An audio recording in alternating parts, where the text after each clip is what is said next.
Hello, everyone. How was your last session? Another fruitful week for our participants and for us. Praise God for guiding us on our journey.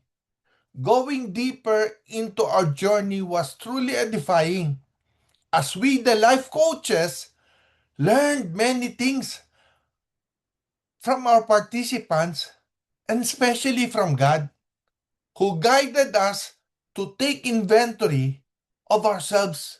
Once again, taking inventory regularly as we guide our participants keeps us doing the same, keeps us from being updated, and we truly will discover hidden layers within us. Even I, whenever I'm rejected by the church leadership, unconsciously develop bitterness towards them.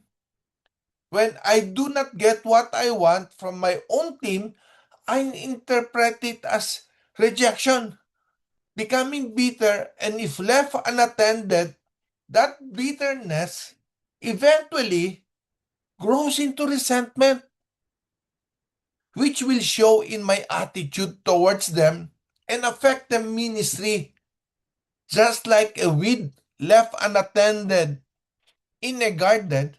Bitterness begins as a small annoyance or negative thought that, if left unaddressed, takes root, spreads rapidly, and eventually chokes out healthy emotional growth. That's why the author of Hebrews warned us when he wrote that look after each other. When he wrote something about watch out that no poisonous root of bitterness grows up to trouble you, corrupting many. When bitterness builds up inside us, it can change how we relate to our family and co-workers, whether at work or in the ministry. It might prompt us to defend ourselves more, taking it harder to be open or to trust others. The phrase root of bitterness is a gentle way to describe how unresolved hurt, unforgiveness, and disappointment can fester within us, gradually turning into deep toxic resentment. Think of it as a hidden root beneath the ground that influence our thoughts, emotions, and actions in ways we might not even realize. That's why I find it helpful to share my bitterness with my accountability partner, who provides a safe, supportive space to articulate my feelings and work through these emotions. Remember, bitterness is contagious. When we hold onto grudges, our negative outlook, cynicism, or harsh words can inadvertently spread to others, causing division, even harming the spirit of our ministry. Resentment is a complex emotional state that often serves as a reaction to more vulnerable feelings, functioning as a secondary emotion. It serves as an emotional shield, protecting us from underlying primary feelings such as hurt, rejection, or fear. Resentment is our response to unfair treatment, unmet expectation, or a boundary violation. It is tied to specific people, events, or situations and fueled by anger, disgust, and a sense of being mistreated. If resentment is not processed, it can fester and ripen. Over time, we stop merely reacting to the specific offense and begin to view the world through a lens of cynicism and chronic disappointment. Bitterness transformed the short-term anger of resentment into a long-term state of being. That's why they are called the thorns and thistles in the garden soil of our heart.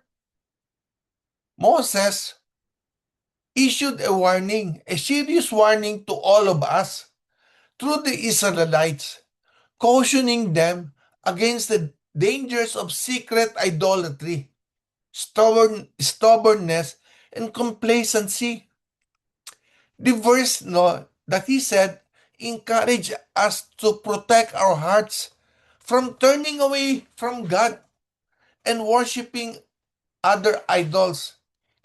It compares this hidden rebellion to a root that bears poisonous and bitter fruit, which beautifully illustrates the danger of what is hidden beneath the surface.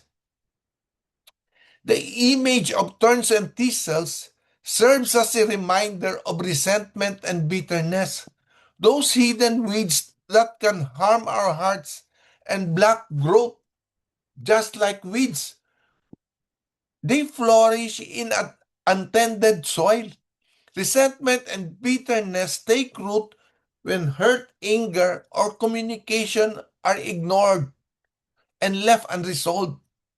This could have been this could have happened to us as we were growing up when we experienced many unresolved negative events that left us sowing seeds of resentment and bitterness.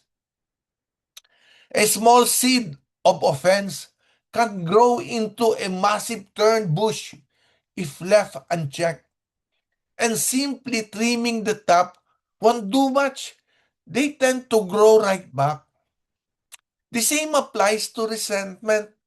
Surface apologies or burying feelings won't truly help until we address the root cause and dig out what's truly bothering us. In my case, though, my feelings of bitterness and resentment surface when my dominant desire for approval feels threatened or blocked. For example, when our church leaders turn down my ideas, I interpret it as a personal criticism of my leadership abilities, which eventually hurt my confidence. These responses are echoes from childhood when I look for reassurance that I wasn't stupid or a failure. Because those were the things that I heard before. Those were the things that were imprinted in my mind. When I don't get what I want, these words often replay in my mind, shaping my thoughts and emotions and eventually leading to bitterness and resentment.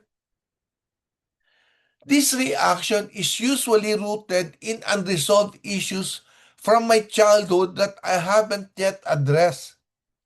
I tend to seek fulfillment of my dominant desire through the people I work with, through the ministry that I'm doing, and through my achievements, rather than getting it from God or in God. In doing so, I have in a way made myself my own idol. Resentment can really drain our mental and emotional energy, making it harder to experience joy, peace, and love. When we hold in onto resentment, it keeps us stuck in stress, harms our self-esteem, and can make us feel isolated from others. Instead of protecting us from past hurts, unresolved bitterness slowly eats away our peace of mind and health, kind of like a poison we take hoping to hurt someone else. Keeping negative feelings alive might even trick us into thinking of ourselves as victims forever. This focus on past wrongs can prevent us from growing and improving and make us doubt our own worth and abilities. God, through the writings of Paul, commanded us to rid ourselves of all toxic attitudes born of bitterness and resentment, and to replace them with virtues that can be gained only when we become one with Him. He said, "Let all bitterness and wrath and anger and clamor and slander be put away from you, along with all malice. Be kind to one another, tender-hearted, forgiving one another as God in Christ forgave you." At its heart, resentment is like holding onto the past or trying to get others to understand our pain. Since this is something we cannot truly do, it keeps us stuck with the events and people we want to let go. God, through our Lord Jesus Christ, reminded us that bitterness and resentment can be harmful spiritual poisons that distort our view of things and hinder our relationship with Him. We're encouraged to actively clear out these negative feelings and instead fill our hearts with kindness, gentle care, and forgiving love. Eliminating bitterness, wrath, anger, clamor, and slander is not simply about letting them disappear or pretending they don't exist in us anymore because we're part of the Christian community.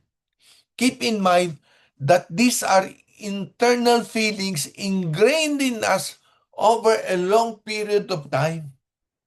Ignoring or denying their presence may temporarily keep these emotions dormant, but eventually, when faced with certain issues or situation, they will resurface. What God, through the writings of Paul, command us to do is to uproot these weeds and replace them with virtues that will manifest in our lives. True change is rarely instant. It is a lifelong daily process of sanctification where we continuously surrender to God's molding. That's why in the command, the word be carries a much deeper, more dynamic meaning in the original Greek than it does in modern English. The word be in the Greek literally means to come into existence, or to enter into a new state or condition. It communicates that kindness, compassion, and forgiveness are not traits that we will automatically or perfectly possess. Instead, no, it is a process of cultivation, growth, and progression. Encountering Jesus Christ is the catalyst for changing one's being. Rather than merely adopting new rules, it is an inside-out spiritual metamorphosis. This process aligns our inner desires, thoughts, and habits with the character of Christ.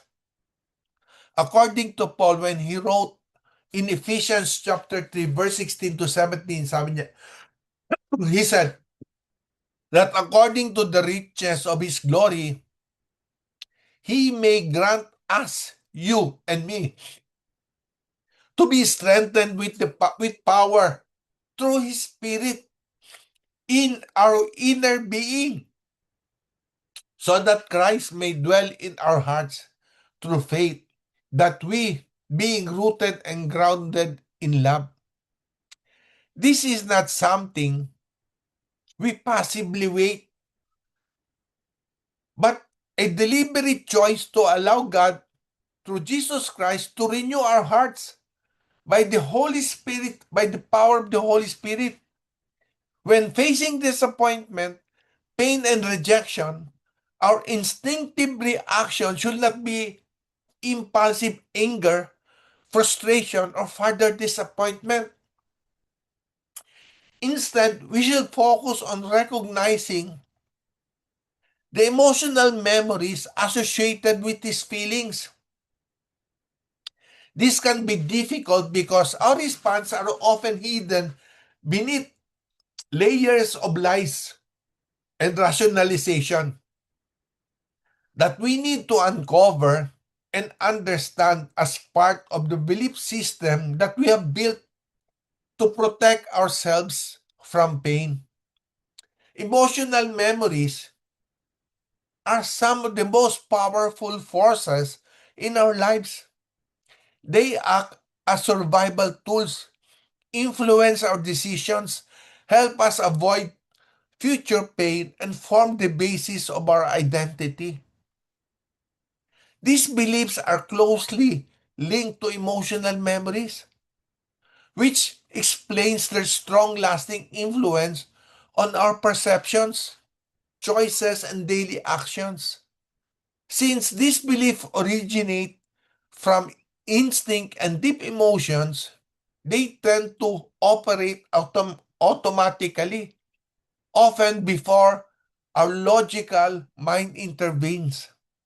Ultimately, transforming ourselves through Jesus Christ requires surrendering control, step by step, piece by piece, one event after another, so God's grace can shape us into who we are meant to become.